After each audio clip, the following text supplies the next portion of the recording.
Why? Of all the videos you could get to 10,000 views, why this one? Don't get me wrong, I'm grateful for the support, but why this one? Was it the N.E.R.D? Was it? Well, either way, I'm going to milk this for as long as I can. Hence, by the order of the Court of N.E.R.D, I will be starting SCP Saturdays. For the next few Saturdays, until I get bored, I will be trying to make a new SCP episode. The first episode, today, will be Monster Prom. But without further ado, on with the show. Hello, my name is Professor Nemo, and welcome to my third day working at the SCP Foundation. I have 4 more files to go through today, so let's get started. First, it is important to note that the entities we cover today are all located in a pocket dimension within our universe.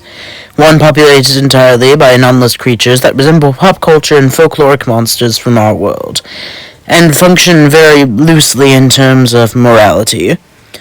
Originally, this pocket dimension was investigated by 4 operatives known as Bounty Level, but upon their untimely demise, it was transferred to us. Oh great, this will be fun. Let's get started. Item number SCP-G218. Object class? Apollyon. Seriously? We're already getting into the Apollyon entities? I just got here. Fine, whatever. Special containment procedures. Irrelevant. All entities that will be discussed today are found within their own pocket dimension, and are mostly already contained. However, this is one of 2 entities that can freely leave the pocket dimension and enter our reality. Once again, oh great. Description. SCP-G218 is a purple humanoid woman made up entirely of eyes, mouths, tentacles, and other body parts. Many of her competitors to the Eldritch entities described in the novels written by H.P. Lovecraft. How many times am I going to have to say this today? Oh great. This entity was one of the latest discovered in this dimension. Going by the name of Zoe, she takes on the role of a high school student in the somewhat childishly named Spooky Academy. Wait, so this alternate monster dimension has high school? Are we sure this isn't just hell? Anyway, her personality in this world is similar to that of a nerdy fangirl, cosplaying and writing fanfiction about many of her favorite pop culture franchises. Strangely enough, while many of these pop culture franchises are very similar and almost parody-like to those of our world, some are just identical to our universe's IP. Currently, our top researchers have not found a consistent pattern as to what is altered and what is not. Of all these franchises, she appears to be most interested in this world's equivalent of the 1998 supernatural melodrama show Charmed, and the comic script Garfield by Jim Davis. Okay, that's all weird. At least she has decent taste. Of her many supernatural powers, her most well-used is her ability to enter her own private pocket dimension. Oh great, another pocket dimension within a pocket dimension. Yay, I regret everything.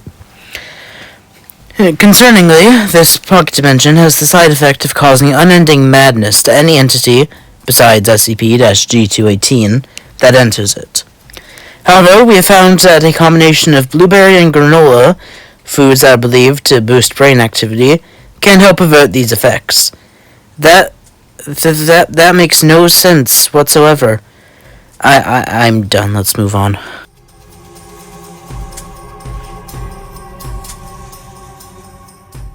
Next, item number SCP-G219. Object class, safe. Special containment procedures. Similar to other entities discussed today, SCP-219 is contained within the spooky pocket dimension. He cannot leave, and as such is not worth the time to contain. However, he must be kept away from any maternity wards. Why? Why must he be kept away from maternity wards? Actually, I don't want to know. Description: SCP-G219 is a humanoid robotic entity made mostly of parts of a device resembling a 1985 Dell computer PC. The green screen that makes up his face is constantly altering its pattern, resembling various emoticons. Interesting enough, SCP-G219 speaks in an Irish accent, which some operatives have compared to famous internet personality Jacksepticeye. Our current working theory is that the AI operating SCP-G219 has used Jacksepticeye as the base for its voice modulation. Okay, great, it's a robot with a Jacksepticeye voice. That doesn't answer why it can't be near a maternity ward. This entity was first discovered in the same time as SCP-G218.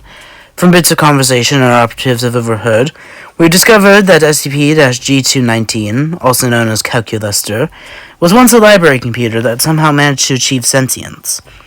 It has recently been learning how to be more human and emotionally understand those around him. Great. That's all well and good, but why can't he be near a maternity ward? Unfortunately, this has resulted in many unfortunate incidents. As it turns out, his natural response to feeling remorse is to launch a barrage of missiles at any organism around him. This fact was discovered after an incident at a maternity ward. Okay, there it is.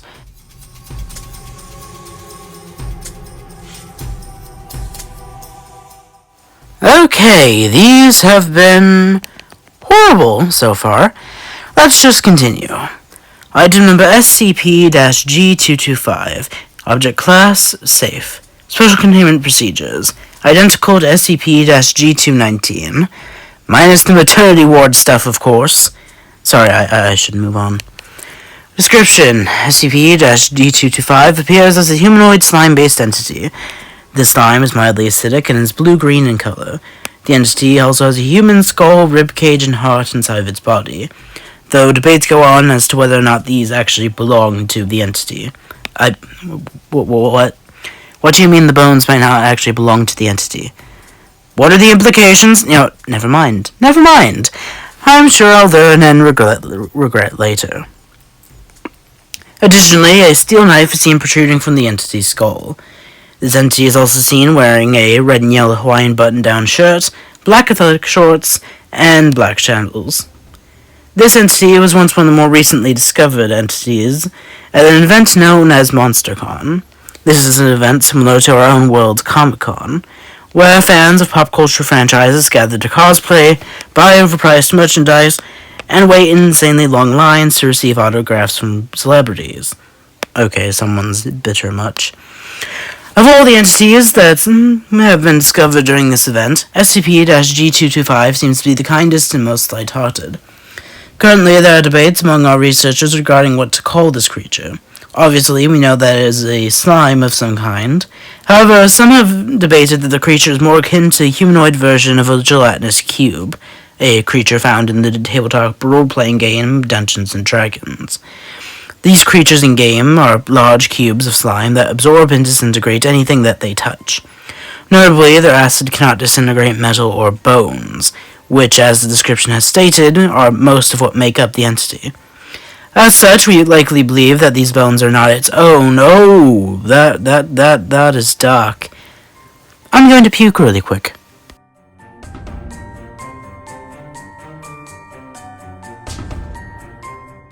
Okay, new challenge. Can we get through the final one without being given an existential crisis? Maybe, maybe not. Let's go. Item number SCP-G224. Object class Euclid. Special containment procedures. Currently, we are actively looking for this entity as it somehow managed to escape the pocket dimension. Once again, oh great. Description. SCP-G224 appears as a cyan translucent humanoid female with glowing cyan eyes and a hurricane-like ponytail. She's often seen wearing a purple tank top and black shorts. So she's transparent, and I would guess a ghost or a spirit of some kind. If it is, then that implies she was once alive and may have died, and oh, this is going to get depressing quickly. Currently believe that SCP-G224, also referred to as Polly, is a type of spirit from Germanic folklore known as a poltergeist. Literally translating to noisy spirits, they are known for their ability to manipulate objects in physical reality.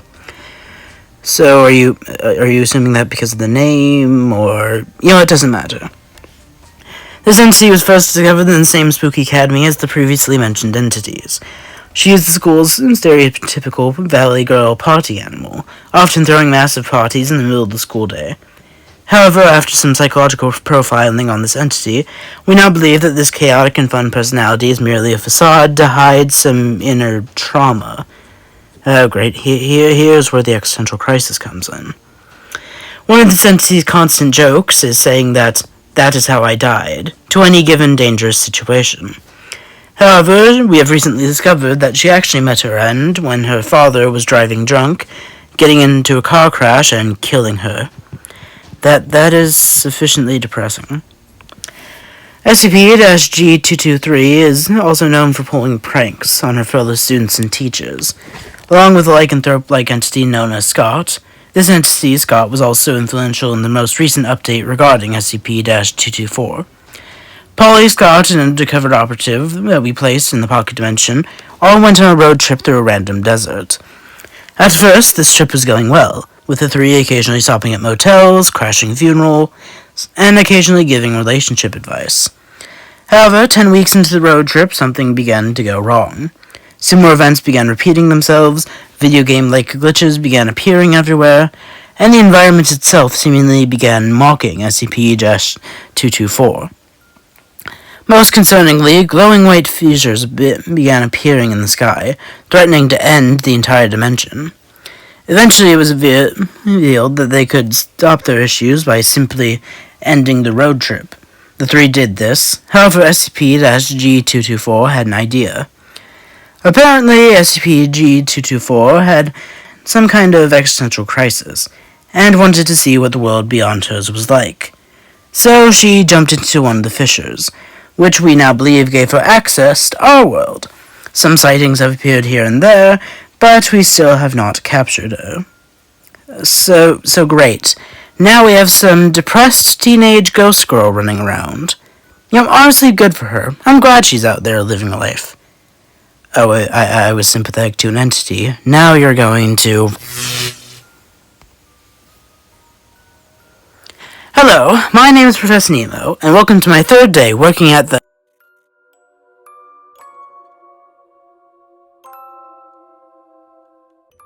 For next week's SCP Saturday, it will be another turning cartoons into SCPs. However, this episode will be themed around PBS Kids characters. So, if you have any suggestions for characters to use, comment below. But until then, goodbye, and I will remember you all in therapy.